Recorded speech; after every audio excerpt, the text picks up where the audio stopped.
고난주간의 마지막 날을 맞이합니다. 지난 한 주 동안의 마태복음을 통하여서 고난주간 속에서 그리스도 예수의 모습을 살펴보았는데 이제 이 토요일에 한 주간을 잘 마무리할 수 있기를 바랍니다. 고난주간의 마지막 날을 맞아 마태복음 27장 57절로부터 66절을 묵상하고자 합니다. 우리는 고난주간의 마지막 날인 토요일을 찬송가의 가사처럼 예수께서 무덤에 쉬신 날로 생각하며 성토요일로 여깁니다. 그러나 마태복음은 그리스도인들이 성토요일의 순간을 주의 깊게 바라볼 수 있도록 본문을 기록하고 있습니다. 사실 성토요일에 우리가 할 수 있는 것은 기다리는 것 외에는 별로 없다고 생각할 수 있습니다. 과연 그러할까요? 본문을 읽어보겠습니다. 저물었을 때에 아리마대의 부자 요셉이라 하는 사람이 왔으니 그도 예수의 제자라. 빌라도에게 가서 예수의 시체를 달라 하니 이에 빌라도가 내주라 명령하거늘 요셉이 시체를 가져다가 깨끗한 세마포로 싸서 바위 속에 판 자기 새 무덤에 넣어두고 큰 돌을 굴려 무덤 문에 놓고 가니 거기 막달라 마리아와 다른 마리아가 무덤을 향하여 앉았더라. 그 이튿날은 준비일 다음 날이라 대제사장들과 바리새인들이 함께 빌라도에게 모여 이르되 주여, 저 속이던 자가 살아있을 때에 말하되 내가 사흘 후에 다시 살아나리라 한 것을 우리가 기억하노니 그러므로 명령하여 그 무덤을 사흘까지 굳게 지키게 하소서. 그의 제자들이 와서 시체를 도둑질하여 가고 백성에게 말하되 그가 죽은 자 가운데서 살아났다 하면 후에 속임이 전보다 더 클까 하나이다 하니 빌라도가 이르되 너희에게 경비병이 있으니 가서 힘대로 굳게 지키라 하거늘 그들이 경비병과 함께 가서 돌을 임봉하고 무덤을 굳게 지키니라. 아멘. 마태복음 27장 57절로부터 66절을 읽어보면 아리마대 요셉이 예수님을 장사 지내고 막달라 마리아와 다른 마리아 그리고 대제사장과 바리새인들이 로마 군인들과 함께 무덤을 지키는 장면을 볼 수 있습니다. 그들은 예수님을 무덤에 모신 후 그 시신을 안전하게 지키기 위해 노력하고 있는 모습입니다. 이 본문을 통해 선한 동기에서 예수의 무덤을 지키는 사람이 있다는 것을 알 수 있습니다. 그들은 예수의 죽음 앞에서 아무것도 할 수 없던 사람들이었습니다.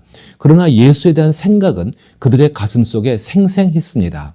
예수의 죽음을 목격한 사람들 중에서 예수님을 특별히 사랑했던 이 사람들과 같은 사람들은 얼마나 큰 고통과 힘든 시간을 겪었을까요? 아무리 괴롭고 힘든 시기를 겪더라도 우리가 해야 할 일은 항상 존재합니다. 힘든 시간을 보내고 있는 예수를 사랑하는 사람들은 그럼에도 불구하고 자신이 해야 할 일을 다 합니다. 아리마대 요셉은 본디오 빌라도에게 가서 예수님의 시신을 요구합니다. 그것은 상당한 용기가 필요한 일입니다. 반면 베드로와 다른 제자들은 예수님과의 연관이 드러날까 두려워 도망쳤습니다. 그러나 요셉은 예수님이 처형된 후에도 전혀 주저하지 않았습니다. 예수님의 제자들 중 일부는 로마가 그를 십자가에 못 박아 처형했다면 예수님은 메시아가 아닐 것이라는 회의론에 빠져 예수께서 하셨던 모든 행동과 말씀이 거짓이었다고 생각하기까지 했습니다. 제자들이 이러한 생각을 하게 된 것은 예수가 죽었다는 사실에 비추어 보면 그렇게 놀랄 일은 아닙니다. 그들은 로마인들이 예수님을 공동묘지에 기꺼이 묻을 것이라고 여겼던 것입니다. 로마인들은 십자가에 처형된 사람들을 항상 그렇게 처리했습니다. 로마인들은 심지어 개나 새, 야생동물들조차도 죽으면 묻어져야 한다고 생각했던 사람들이었기 때문입니다. 그러나 아리마대 요셉은 예수의 장례를 그렇게 간주하지 않았습니다. 그는 깨끗한 세마포와 자신을 위한 준비된 무덤 그리고 큰 돌이라는 안정장치를 가지고 죽은 예수를 정성껏 모셨습니다. 안식일이 다가오고 있었기 때문에 모든 일은 급히 처리되어야 했습니다.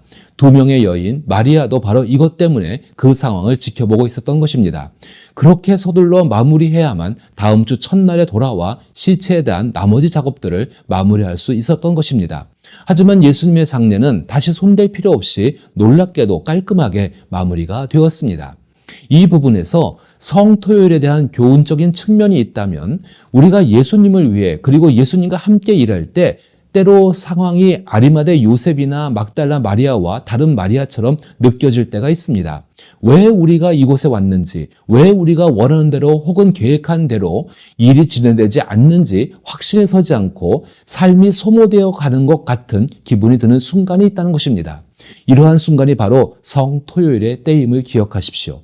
우리는 해야 할 일을 다하고 하나님께서 하나님의 방식과 시간에 맞춰 행하시기를 기다려야 합니다. 예수님의 시신을 지키려는 사람들 중에는 선한 동기에서 행동한 이들도 있었지만 예수님을 무시한 채 단순히 죽은 예수의 시신만을 지키려는 이들도 존재했습니다. 놀랍게도 이들은 순수한 동기에서 예수님을 지키려 했던 사람들조차 기억하지 못했던 예수님의 말씀, 즉 내가 사흘 후에 다시 살아나리라 라는 말씀을 기억하고 있었습니다.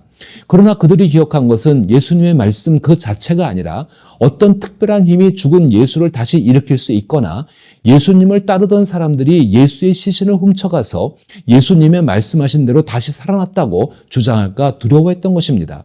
그들은 예수님이 시작하신 하나님 나라의 운동이 이런 속임에 의해 다시 퍼져나가는 것을 두려워한 것입니다.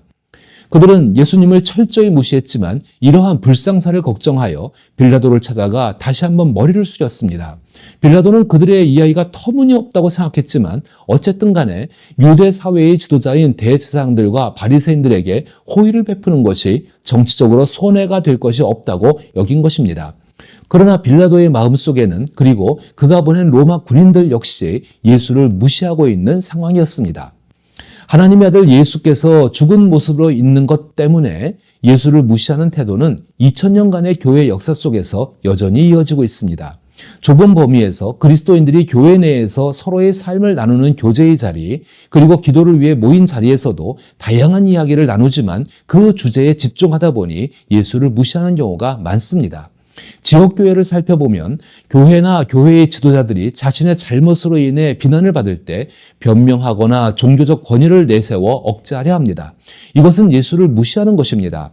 오히려 예수님 앞에 돌아가 사람들에 대하여 침묵하며 속죄의 시간을 갖는 것이 더 바람직합니다. 그럼에도 불구하고 오히려 예수를 무시하는 행동과 발언이 나타납니다. 세상은 어떠한가요? 대중의 인기를 끌기 위한 다양한 콘텐츠가 쏟아져 나오고 있지만 그 이야기들 속에도 하나님의 사랑이 언급되면서도 예수님은 여전히 무시되고 있습니다. 세계사와 교회의 역사 속에서 로마는 3세기 말에 기독교 신앙을 완전히 근절하려고 했으나 몇 년이 지나지 않아 제국의 절반 이상이 회심하게 되었습니다. 새로운 황제는 결국 두 손을 들게 된 것입니다. 16세기와 17세기의 종교적 혼란 이후 서구의 많은 신앙인들은 기독교 신앙에 의구심을 품었지만 18세기와 19세기에는 다양한 방식으로 대부흥이 일어나게 됩니다. 이 시기에 예수를 무시하거나 회의적인 태도를 보인 사람들은 예수에 대해 조롱하고 예수의 신성을 부인하려고 온갖 주장을 내놓았지만 그들은 나중에 어떤 일이 벌어질지를 전혀 예측하지 못하고 있었던 것입니다.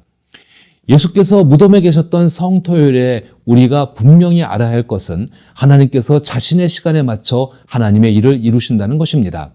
세상은 예수님을 무시한 채 음모를 꾸미고 계획을 세울 수 있지만 십자가에서 이미 이루어진 승리가 3일째에 새로운 형태로 변화될 때 그러한 모든 계획은 무의미해질 것입니다. 이 점을 교회는 잊지 말아야 합니다.